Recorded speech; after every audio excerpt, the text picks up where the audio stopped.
দীর্ঘদিন দেখা যাচ্ছে ওখানে গরিব মানুষগুলোকে একদল জালিমরা রাজশক্তি দিয়ে বড় জুলুম অত্যাচার করে।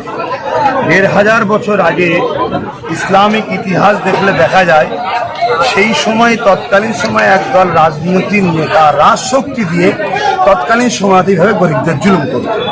তাই আমি এখান থেকে আওয়াজ দিলাম, সেই সময় ওই জালিমগুলোকে নিরাপদ দিয়েছিলেন হযরত প্রফেট মুহাম্মদ সাল্লাল্লাহু আলাইহি ওয়াসাল্লাম।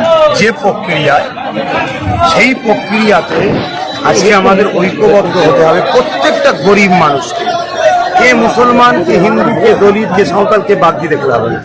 আমরা যারা বঞ্চিত আছি আমাদের ঐক্যবদ্ধ হয়ে এই গুটিকত সন্ত্রাস জালিম যারা দেশের সংবিধানকে হত্যা করছে, মানুষের অধিকারকে কেড়ে নিচ্ছে, তাদেরকে ঐক্যবদ্ধ হতে হবে। বিশেষ করে ধর্মীয় একটা মাহফিল, তাই মুসলিম সমাজের মানুষ এখানে বেশিরভাগটা। তাই এই ব্যাপারটা ঐক্য হওয়াটা ইসলামিক পন্থায় কিভাবে আছে এবং ইসলামিক পন্থায় যে রাষ্ট্র কায়েম করা, অর্থাৎ হুজুর সাল্লাল্লাহু আলাইহি ওয়াসাল্লাম নিজে যে রাজনীতির প্রশিক্ষণ দিয়েছিলেন, মানে যে মানুষকে যে নিরাপদ দিতে হবে, অত্যাচারের বিরুদ্ধে বলতে হবে, এই যে বলা যাবে, এখানে একটা মানুষের মধ্যে আছে যে হুজুরের ছেলে সব বলবে, সেই সব আলোচনার মধ্যে দিয়ে মানুষকে সজাগ করলাম যে অন্যায়কারীর বিরুদ্ধে লড়াই করা এবং অন্যায়কারী হাত থেকে নিরীহ মানুষকে বাঁচানো মহান কাজ, এবং এই কাজ যারা করবে মহান রব্বুল আলামিন তাদেরকে পরকালে জান্নাতে স্থান দেবে, এই শিক্ষা দিলাম। কিন্তু দেখা যাচ্ছে আপনি কি অ্যাকচুয়ালি আমি একজন নাগরিক হিসেবে লড়াই করছি, কিন্তু আমার ধর্ম তো ইসলাম। আমি তো ইসলাম থেকে বেরিয়ে গিয়ে কোনো কাজ তো করতে পারি না। আমার ইসলামে যেখানে প্রতিটা মানুষের ভালোবাসা এবং তাদেরকে সাহায্য করার কথা রয়েছে, তাহলে সেই জায়গায় আমি সেই অ্যাঙ্গেল থেকে আমার সমাজকে বলছি যে একজন মানুষের সেবা করার জন্যে মাথায় টুপি দিয়ে মুখে দাঁড়িয়ে রেখে নাটক করে মন্দিরে যেমন মুসলমান তোমায় যাওয়ার প্রয়োজন নেই, ঠিক তেমন একটা হিন্দু ভাইকে মুসলিমের ভোটটা লিবার জন্যে মাথায় টুপি দিয়ে তেমন ইফতারে আসারও প্রয়োজন নেই। আপনি দেশ সেবা করবেন, আপনি একজন মুসলমান, আপনি মন্দিরে না গিয়ে মানুষ সেবা করুন, আর আপনি একজন হিন্দু মাথায় টুপি দিয়ে ইফতারে না এসে হিন্দু মুসলমান মানুষের সেবা করুন।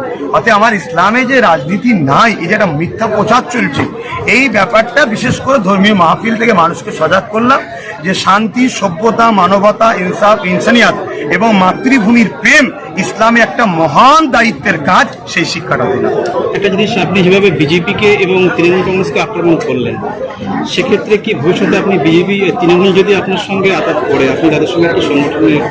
দেখুন, আজকে ব্যক্তিগত আক্রমণ তার সাথে আমার নাই, কেন আজকে তাদের কাজগুলো গণতন্ত্রের বিরুদ্ধে। আর কি বিজেপি আর টিএমসি এই দুটো তো বাংলায় বা দেশের রাজত্ব চলছে, সেই জায়গায় আজকে তারা গণতন্ত্র এবং অমানবিক এবং সংবিধান বিরোধী কাজ করছে বলেই তাই তো বললাম, তিনাদের ভুলকে শুধরে নিয়ে তিনি মানব প্রেমিক হতে পারে, মানুষের ভুল বলার উদ্দেশ্যকে শুধরে যায়। এতদিন ধরে বলা হচ্ছে, শুধরে যাচ্ছে, এবারে বলুন আমাকে বারবার মারছে। আজকে দেখলেন আমার কয়েকটা ছেলে ঠ্যাং হাত পা ভেঙে দিয়েছে এই টিএমসির গুন্ডাগুলো। তারপরে বিভিন্ন জায়গায় আজকে তো মোটামুটি আশপাশে কয়েক লাখ লোক হয়েছে, এরপরও বিভিন্ন জায়গাতে কিন্তু আশপাশে সব রুকে দিয়েছে, আসতে দেয়নি। এরপরও কেউ কেউ নুগি পড়ে, গামছা পড়ে পুকুরে কাজ করবো বলে পালিয়ে চলে এসছে। এই যে এটা কি দেশে ভারতে বাস করছি না কোথাও বাস করছি?